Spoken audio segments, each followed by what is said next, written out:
Sì, nella sede dell'IPAB Durazza che temporaneamente andrà a svolgere un servizio per tamponare un'esigenza delle scuole Stefanini. Subito dopo diventeranno nuovi spazi a disposizione dell'Università Ca' Foscari, con la quale abbiamo chiuso un accordo trentennale, quindi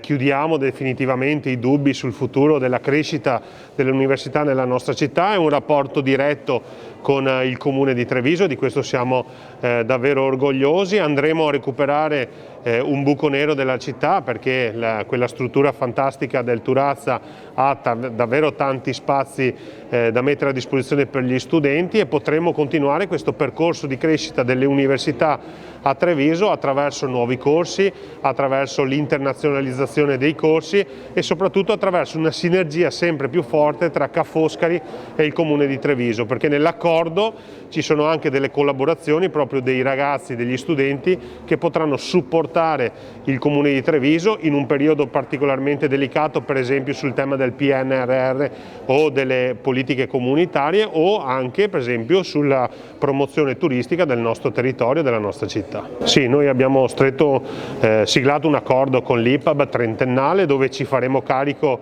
dei costi di ristrutturazione, sono circa 4 milioni, ci sarà una partecipazione di Ca' Foscari sulle opere, e non appena i lavori saranno ultimati verranno consegnati a Ca' Foscari, che quindi potrà continuare questo processo di sviluppo della proposta universitaria nella città di Treviso.